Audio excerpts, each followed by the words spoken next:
Hello बच्चों, मैं अतुल मिश्रा आपके अपने YouTube channel bio life line by Atul sir पर क्लास 12th एनसीईआरटी का एक important topic biotechnologies principle and process जानेंगे।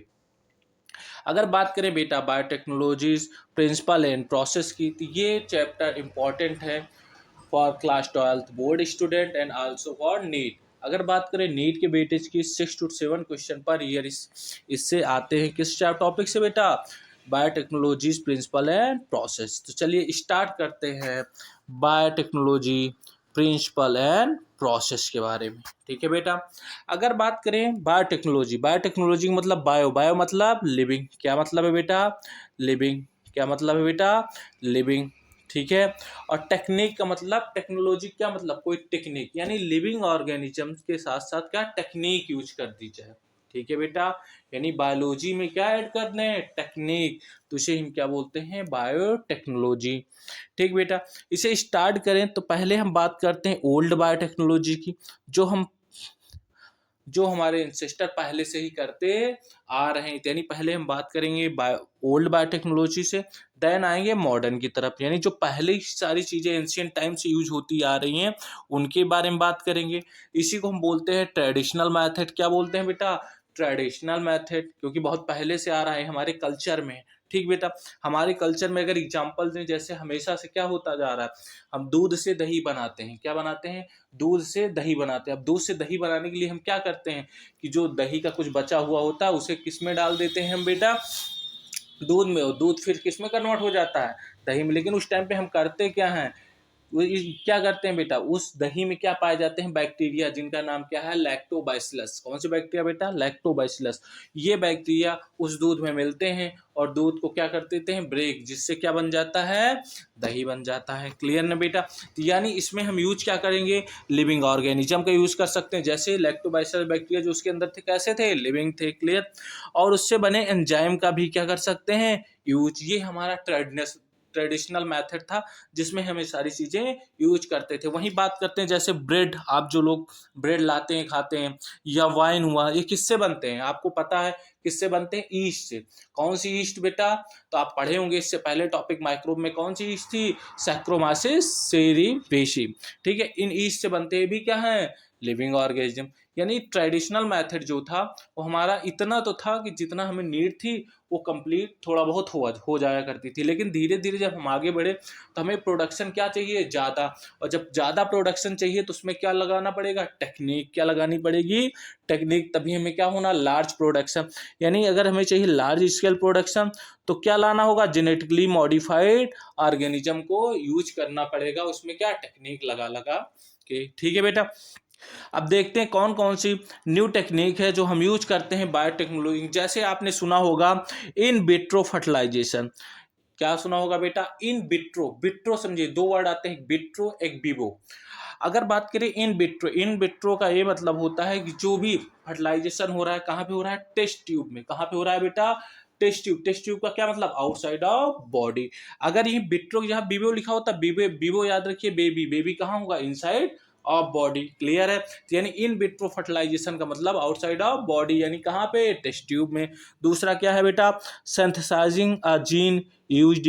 क्या? किसी भी जीन को सिंथेसाइज करना, कहाँ? आउटसाइड ऑफ बॉडी, और उसको यूज करना। Developing a DNA vaccine. DNA जो वैक्सीन आ रही है उन्हें डेवलप करना।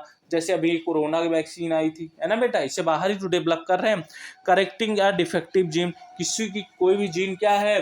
प्रॉब्लम है उस जीन में, तो उसे क्या करना? उसके डिफेक्ट को हटा के जो सही यानी डिजायर्ड जीन है उसे ऐड कर देना। ये सब किस में आएंगी? मॉडर्न बायोटेक्नोलॉजी को। यानी बात करें ओल्ड बायोटेक्नोलॉजी को भी हम पहले ही अपने ट्रेडिशनल मेथड में जो यूज करते थे वो आज भी यूज कर रहे हैं। और दूसरा मॉडर्न बायोटेक्नोलॉजी, उसी को क्या किया? एडवांस कर दिया गया, यानी उसी में टेक्निक यूज करके उसे लार्ज स्केल पे प्रोडक्शन के लिए बना लिया गया है। अब अगर बात करें इस टॉपिक में बेटा हम आगे, तो बात करते हैं हम डिफिनीशन की। किसकी बात करेंगे? डिफिनीशन की। अगर हम बात करें डिफिनीशन की, तो इसकी डिफिनीशन दिया था यूरोपियन फेडरेशन ऑफ बायोटेक्नोलॉजी ने। किसने? ईएफबी ने, यूरोपियन फेडरेशन ऑफ बायोटेक्नोलॉजी ने। इन्होंने इसको डिफिनीशन देने के लिए किया क्या था? इन्होंने कुछ नहीं किया बेटा, जो ट्रेडिशनल मेथड है और जो मॉडर्न व्यू है, दोनों को क्या किया? ऐड कर दिया। क्या किया? ऐड कर दिया और एक नई डिफिनीशन दे दी। किसके लिए? बायोटेक्नोलॉजी के लिए। क्या है डिफिनीशन? पढ़ते हैं, इंपॉर्टेंट है, याद रखना। The integration of natural sciences, the integration of natural sciences जो पहले आ रहा है ट्रेडिशनल मैटर, एन ऑर्गेनिज्म जो पहले से हम यूज कर रहे हैं, living organism, cells, parts thereof, and molecular analogs for products and services. ठीक है बेटा, यानी पहले ही जो नेचुरल साइंस में चीजें उनको यूज कर रहे हैं, organism, cells, part thereof and molecular analogues for products and services. ठीक है, तो डिफिनीशन याद रखना। डिफिनीशन दी किसने थी? TEFB ने, यूरोपियन फेडरेशन ऑफ बायोटेक्नोलॉजी, उन्होंने किया था, इनकम्पोज कर दिया था ट्रेडिशनल एंड मॉडर्न व्यू को। बोला क्या था? The integration of natural science and organism, cells, part thereof and molecular analogues for and services. Clear है बेटा? तो डिफिनीशन भी आपको समझ में आई। अभी तक हमने क्या बात की? मॉडर्न और ट्रेडिशनल। ठीक है, ट्रेडिशनल जो हम पहले से यूज कर रहे हैं, जो हमारे कल्चर में है, और दूसरा मॉडर्न व्यू कैसा था।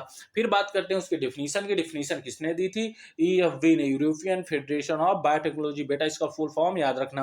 और दूसरा उसकी डिफिनीशन की थी, क्या थी बेटा?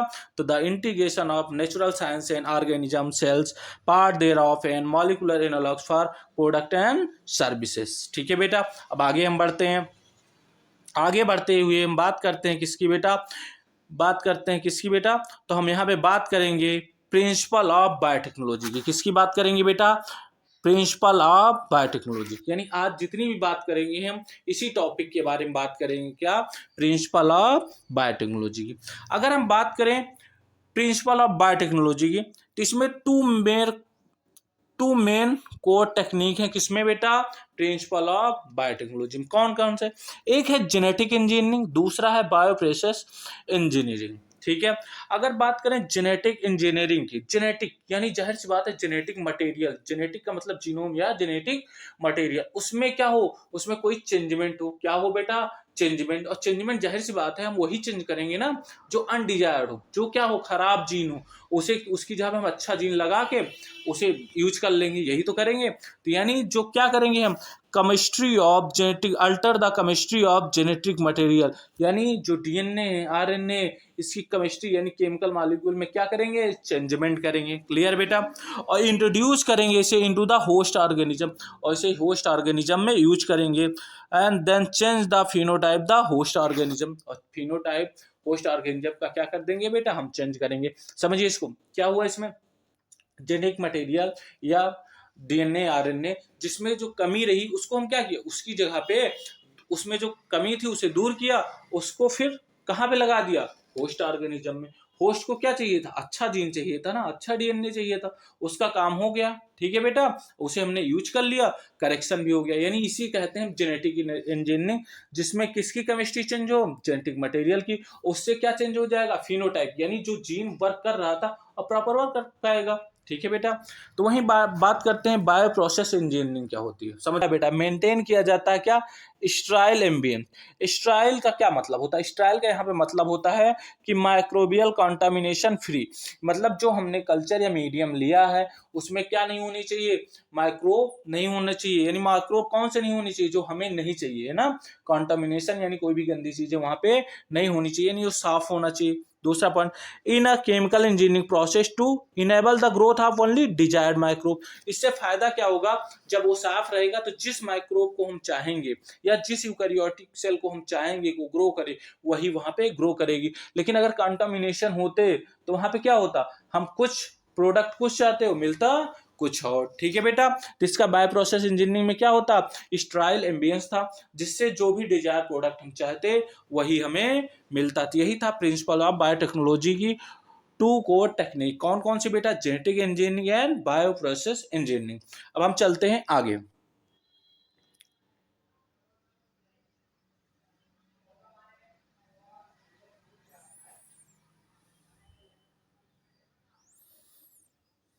बेटा अब हम यहाँ बात करते हैं asexual reproduction and sexual reproduction.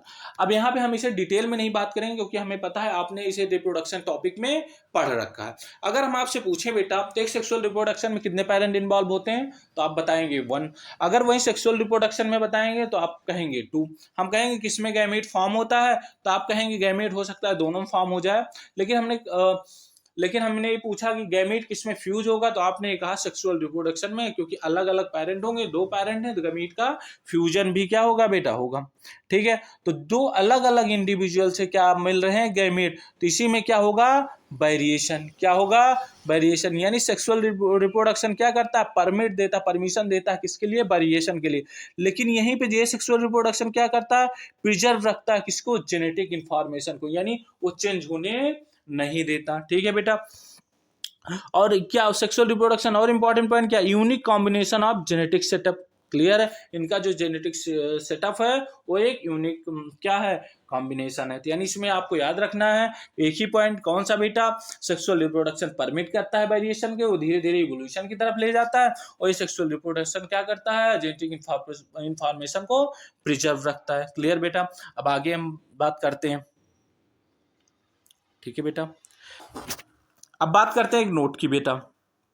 Note की अगर बात करें, बात करते हैं ड्यूरिंग ट्रेडिशनल हाइब्रिडाइजेशन। जब हम ट्रेडिशनल मेथड की बात कर रहे हैं तो उस समय क्या था, procedure use in plant and animal breeding multiply undesirable gene along with desired gene. ठीक है बेटा, अगर हम बात करते हैं ट्रेडिशनल मेथड, उस समय क्या करते थे, हम ये थोड़ी ना देखते थे कौन हमारे लिए इंपॉर्टेंट है, बेनिफिट है, और किसका हार्मफुल है, दोनों नहीं जानते थे। हम क्या करते थे, डिजायर्ड भी यूज करते थे, अनडिजायर्ड, दोनों चीजें एक साथ क्या कराते थे, उसका हाइब्रिडाइजेशन कराते थे। अब हमें क्या करना है, इसी लिमिटेशन को कम करना। हम क्यों मेहनत करें अनडिजायरेबल चीजों को ग्रो कराने में, हमारे लिए वो कोई यूजफुल है तो नहीं है। तो यानी हम चाहेंगे कि जो हम प्रोडक्ट बनाएं उसमें पहले से हम किसको, अनडिजायरेबल जीन को क्या करें, रिमूव कर दें। ठीक है बेटा, तो यानी हम क्या करते हैं, इसको रिमूव करते हैं, यानी overcome this limitation, introduce only desirable gene. यानी हम क्या करेंगे, इस लिमिटेशन को कम करेंगे और सिर्फ यूज किसको करेंगे, डिजायरेबल जीन को, जो हमारे लिए क्या है बेटा, इंपॉर्टेंट है। अब इसको कर कैसे सकते हैं, तो इसको क्रिएट कर सकते हैं by recombinant DNA by genetic engineering. यानी हम कर कैसे सकते हैं कि सिर्फ डिजायर्ड ग्रो करें, जिन्हें हम चाहें वही ग्रो करें, तो उसके लिए क्या करना होगा, रिकॉम्बिनेंट डीएनए बनाना पड़ेगा। किसकी हेल्प से बेटा, जेनेटिक इंजीनियरिंग की हेल्प से। ठीक है, आप क्वेश्चन पूछ सकते हैं बेटा कि रिकॉम्बिनेंट डीएनए क्या था, हम कहेंगे combination of 2 type of genome, combination of 2 type of genome is called recombinant DNA. क्या बोलेंगे बेटा उसे, रिकॉम्बिनेंट डीएनए। अब इस रिकॉम्बिनेंट डीएनए में 2 चीजें आती हैं बेटा, कौन कौन सी, एक आता है जीन क्लोनिंग, क्या आता है बेटा, जीन क्लोनिंग, और दूसरा आएगा जीन ट्रांसफर। क्या आएगा, gene cloning and gene transfer. यानी रिकॉम्बिनेंट डीएनए की नीड क्यों पड़ी, आपको पता, क्यों पड़ी, इसलिए पड़ी बेटा क्योंकि हमें क्या ग्रो कराना है, डिजायर्ड, यानी जिसको हमें नीड है जिस जीन की, सिर्फ वही ग्रो करे, ऐसा ना हो फालतू का बहुत सारी चीजें ग्रो कर रहे हैं। ठीक है ना, तो यानी अब हम बात करेंगे बेटा जीन क्लोनिंग की। किसकी बात करेंगे, बात करेंगे बेटा किसकी, जीन क्लोनिंग की। बात करते हैं बेटा जीन क्लोनिंग, जी किसकी बात करते हैं, जीन क्लोनिंग। अगर हम बात करते हैं जीन क्लोनिंग, क्लोनिंग का क्या मतलब होता है, क्लोन मतलब कॉपी बनाना, क्लोन का क्या मतलब है, कॉपी बनाना, अपने जैसी बहुत सारी क्या बनाना, कॉपी, किसकी कॉपी, यहाँ पे जीन की कॉपी बनाना। इतनी बातें समझ में। अब जीन की कॉपी हमें बनानी है तो जाहिर सी बात है हम उसकी कॉपी बनाएंगे ना जो हमारे लिए नीड है, जो हमारे लिए क्या है, डिजायर्ड है। ठीक है बेटा, तो हम क्या करते हैं, एक बैक्टीरिया है, आपको पता है बैक्टीरियल जो सेल होती है उसके अंदर क्या होता है, उसका न्यूक्लिक एसिड अलग होता है, न्यूक्लिक एसिड मतलब न्यूक्लियोइड होता है वो अलग होता है, और क्या पाया जाता है उसमें, प्लाज्मिड, जो क्या होता है, एक्स्ट्रा क्रोमोसोमल मटेरियल होता है। ठीक है, हम इस बैक्टीरिया से क्या निकाल लेते हैं, प्लाज्मिड, किसको निकाल लेते हैं, प्लाज्मिड को। इस प्लाज्मिड में पाया जा रहा क्या रहा है बेटा, इसमें ओआरआई साइट पाई गई। इतनी बातें याद रखिए। दूसरी तरफ अब हमें जो क्या कराना है, ग्रो कराना है, जिसकी कॉपी करानी है वो, यानी डिजायर्ड क्या लेंगे, डिजायर्ड डीएनए। किसको लेंगे बेटा, डिजायर्ड डीएनए, क्योंकि हम इसे बाहर से ले रहे हैं तो इसे हम फॉरेन डीएनए भी कह सकते हैं या एलियन डीएनए भी कह सकते हैं। क्लियर है बेटा इतनी बातें।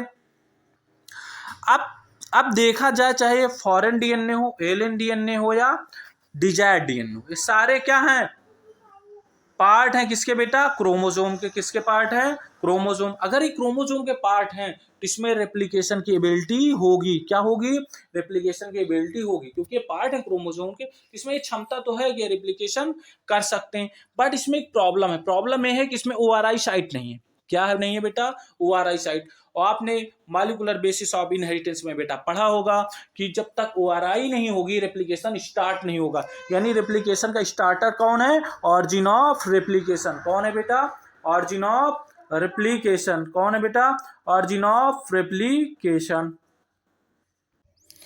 तो बेटा आपने ये जाना कि रेप्लिकेशन के लिए सबसे ज्यादा नीड किसकी है, ORI साइट। अगर किसी क्रोमोसोम के पार्ट में क्या नहीं, ORI साइट नहीं है, तो रेप्लिकेशन नहीं कर सकता।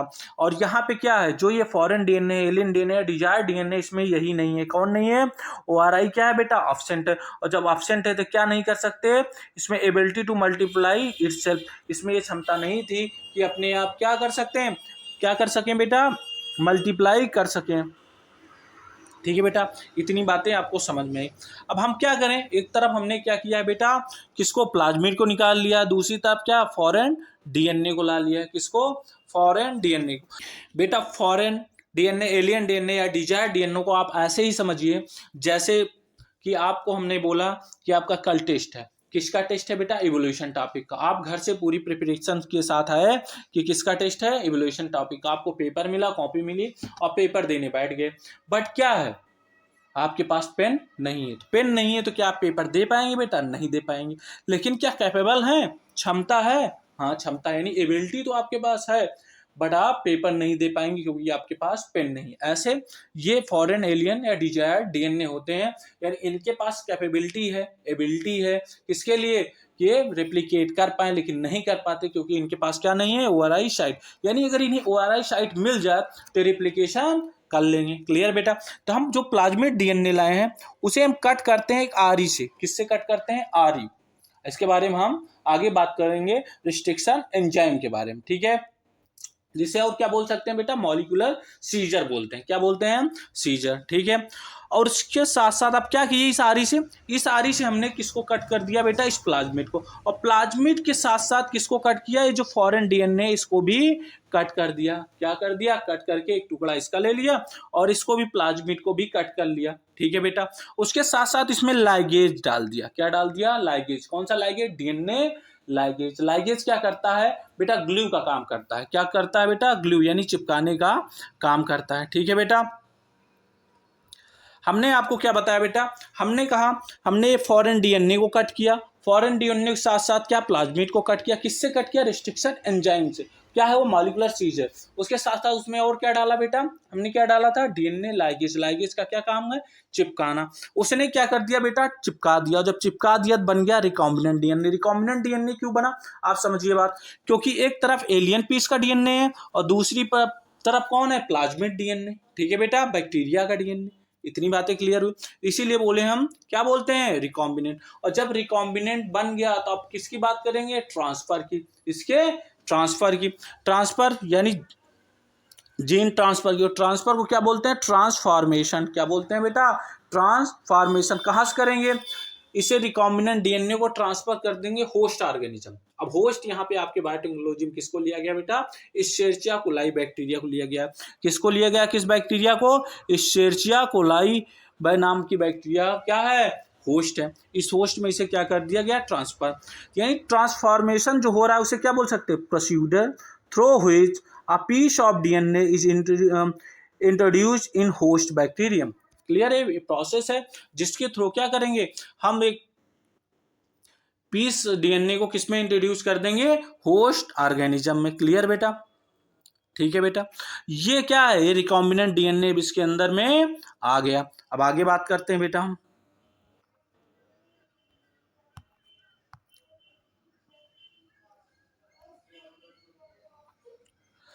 अब जब रिकॉम्बिनेंट डीएनए इसमें आ गया, किसमें, इश्चेरिचिया कोलाई क्या था बेटा, होस्ट था। क्या था, होस्ट था। तो इसे हम क्या बोलेंगे बेटा, ट्रांसफॉर्मेंट। क्या बोलेंगे, ट्रांसफॉर्मेंट।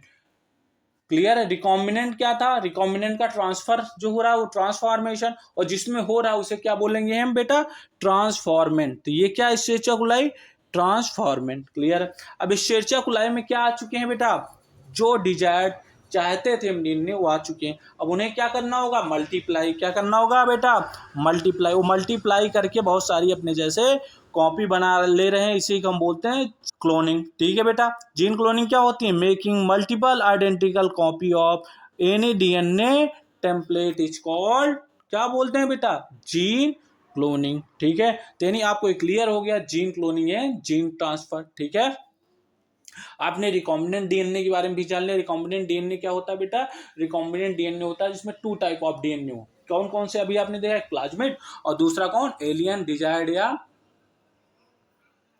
फॉरेन डीएनए के बारे में। ठीक है बेटा, अब बढ़ते हैं हम आगे। इसी पॉइंट को और सही से आर्टिफिशियली समझते हैं तो इसे construction and artificial recombinant DNA molecule, इसे दिया किसने था बेटा, Stanley Cohen and Herbert wire साहब ने। कब दिया था, 1972 में। बहुत इंपॉर्टेंट है, याद रखना कि आर्टिफिशियल रिकॉम्बिनेंट डीएनए मॉलिक्यूल किसने बताया था बेटा, किसने, Stanley Cohen and Herbert wire ने। इन्होंने बेटा क्या किया, इन्होंने एक बैक्टीरिया लिया जिसका क्या नाम था, सल्मोनेला टाइफाइम्यूरियम, जिससे क्या होता है, टाइफाइड होता है। क्लियर बेटा, इस बैक्टीरिया से इन्होंने क्या आइसोलेट किया, नेटिव प्लाज्मिड। इस बैक्टीरिया से क्या बेटा आइसोलेट कर लिया इन्होंने, प्लाज्मिड को। क्लियर है, अब दूसरा एक प्लाज्मिड लेके आए बेटा जिसमें क्या पाया जाएगा, एंटीबायोटिक रेजिस्टेंट जीन। क्या पाया गया, एंटीबायोटिक रेजिस्टेंट जीन। एक अलग प्लाज्मिड है जिसमें पाया जा रहा है एंटीबायोटिक रेजिस्टेंट जीन, और दूसरा एक सल्मोनेला टाइफाइडियम बैक्टीरिया जिसके प्लाज्मिड में क्या नहीं है, एआरजी नहीं है, यानी उसमें एंटीबायोटिक रेजिस्टेंट जीन नहीं है। बस उसमें क्या रहा होगा, आप याद करिए क्या रहा होगा, ओआरआई साइट होगी। ठीक है बेटा, इसमें ओआरआई साइट नहीं है। अब इस नेटिव प्लाज्मिड या जिसमें एआरजी है, एंटीबायोटिक रेजिस्टेंट जीन, दोनों प्लाज्मिड को एक ही आरी से काट देंगे। क्या करेंगे, आरी से काट देंगे। आरी मतलब रेस्ट्रिक्शन एंजाइम, क्या है, मॉलिक्यूलर सीजर, उससे क्या कर देंगे, काट देंगे। आप याद रखिए दोनों प्लाज्मिड को सेम आरी से काटेंगे, कभी भी अलग आरी यूज नहीं करेंगे। ठीक है बेटा, साथ में क्या डाल देंगे, डीएनए लाइगेज, जिसे हम क्या बोलते हैं, मॉलिक्यूलर ग्लू। ठीक है बेटा, अब आगे बात करते हैं।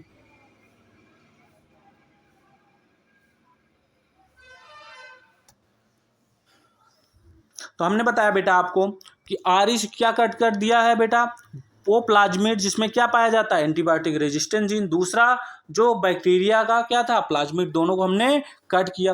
कट करके क्या किया, अलग किया, और उसमें क्या डाल दिया, ग्लू डाल दिया। क्या डाला, ग्लू, यानी डीएनए लाइगेज। और डीएनए लाइगेज को डाला तो उसने क्या कर दिया बेटा, इसे जोड़ दिया, और जैसे जोड़ा क्या बन गया, फर्स्ट रिकॉम्बिनेंट डीएनए। क्या बना, रिकॉम्बिनेंट। जाहिर सी बात है 2 टाइप डीएनए पाए गए तो क्या बन गया बेटा, रिकॉम्बिनेंट बन गया। क्लियर है, अब इस रिकॉम्बिनेंट को किस में डाल देंगे, होस्ट में। तो इस प्रोसेस को क्या बोलते हैं, ट्रांसफॉर्मेशन। होस्ट यानी होस्ट कौन सा, हमने बताया आपके सिलेबस में कौन होस्ट माना गया बेटा, एशेरिचिया कोलाई में। ठीक है बेटा, अब देखिए अगर इसे होस्ट में जब डाल दिया गया तो पहले जो बैक्टीरिया थी उसके पास क्या नहीं था, एंटीबायोटिक रेजिस्टेंट जीन नहीं था। लेकिन यहाँ पे जो एशेरिचिया कोलाई बैक्टीरिया है इसमें क्या पाया जा रहा है बेटा, एंटीबायोटिक रेजिस्टेंट जीन। क्या हो गया, एंटीबायोटिक रेजिस्टेंट जीन इसके पास पहुंच गया। इतनी बातें क्लियर हुई कि नहीं बेटा। अब थोड़ी सी बात कर लेते हैं प्लाज्मिड के बारे में। तो यानी प्लाज्मिड क्या होता है, प्लाज्मिड यूज होता है जैसे वेक्टर। क्या यूज होता है, एज अ वेक्टर। वेक्टर जैसे आपने याद किया होगा किसको, फीमेल मॉस्किटो, है ना, फीमेल एनाफ्लीज के बारे में बात करें अगर हम, तो क्या करता है, मलेरिया फैलाता है। क्या करता है बेटा, मलेरिया फैलाता है। फैलाने का काम एक जगह से दूसरी जगह पे क्या करता है, मलेरिया को ट्रांसफर करता है। वही काम प्लाज्मिड का है। ठीक है बेटा, तो प्लाज्मिड का क्या काम है, यूज एज अ वेक्टर। जैसे वहां मलेरिया के लिए कौन, फीमेल एनाफ्लीज यूज होती थी। ठीक है बेटा, प्लाज्मिड होता क्या, autonomously replicating circular extra chromosomal DNA. याद रखना सर्कुलर, क्योंकि बैक्टीरिया डीएनए कैसा होता है, सर्कुलर होता है, ये आपको पता है। एक्स्ट्रा क्रोमोसोमल डीएनए का क्या मतलब है, क्योंकि उसका न्यूक्लियोइड अलग होता है और प्लाज्मिड अलग। ठीक है बेटा, एक ऐसा वेक्टर किसकी तरीके वर्क करता है, वेक्टर की तरीके। वेक्टर का काम क्या है, transfer of a piece of DNA into the host. किसी पीस डीएनए के पार्ट को कहां तक पहुंचाना, होस्ट तक पहुंचाना। यही काम किसका है बेटा, प्लाज्मिड का। किसका काम है बेटा, प्लाज्मिड का। ठीक है, अब बढ़ते हैं आगे। अब बात करते हैं बेटा steps in genetically modified organism. अगर हम बात करें जेनेटिकली मॉडिफाइड ऑर्गेनिज्म के लिए कितने स्टेप हैं, तो टोटल 3 बेसिक स्टेप हैं। कितना बेटा, 3 बेसिक स्टेप हैं किसके लिए, जेनेटिकली मॉडिफाइड ऑर्गेनिज्म के लिए। पहला क्या है, आइडेंटिफिकेशन। क्या करना बेटा, आइडेंटिफाई करना डिजायर्ड जीन या डीएनए को। जो डीएनए है उसके डिजायर्ड जीन कौन सी है उसको क्या करना, पहले आइडेंटिफाई करना। आइडेंटिफाई के बाद क्या करना, उसका introduction of the identified DNA into the host, उसको क्या करना, होस्ट में इंट्रोड्यूस करना। पहले हमें डिजायर्ड जीन है कौन सा उसे जाना, ठीक है बेटा। उसके बाद इसे क्या किया, इंट्रोड्यूस कराया किसमें, होस्ट में। अब होस्ट के अंदर उसे क्या करना, मेंटेन करना, क्या करना, maintenance of introduce DNA into in the host and transfer of the DNA into a progeny, और इस डीएनए को आगे बढ़ के क्या कॉपी बनाना, यानी उसकी प्रोजेनी में उसे ट्रांसफर करना, ठीक है बेटा। ये 3 basic step in genetically modified organism आपको क्लियर हो गए। आज की वीडियो बेटा हम यहीं तक रखते हैं, कल स्टार्ट करेंगे इसके नेक्स्ट पार्ट, कौन सा, tools of recombinant DNA technology के बारे में। किसके बारे में बेटा, tools of recombinant DNA technology, ठीक है। इसके पहले, इस हेडिंग के पहले यानी tools of recombinant DNA technology के पहले जितना भी एनसीईआरटी में दिया गया है बेटा हमने पढ़ा दिया। आप क्या करेंगे, पहले इस वीडियो को देखेंगे, देन एनसीईआरटी से रिवाइज कर लेंगे, फिर वीडियो को देखेंगे और क्या बना लेंगे, नोट्स बना लेंगे, क्लियर बेटा।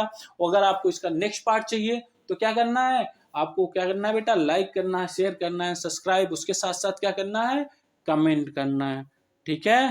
थैंक यू बेटा।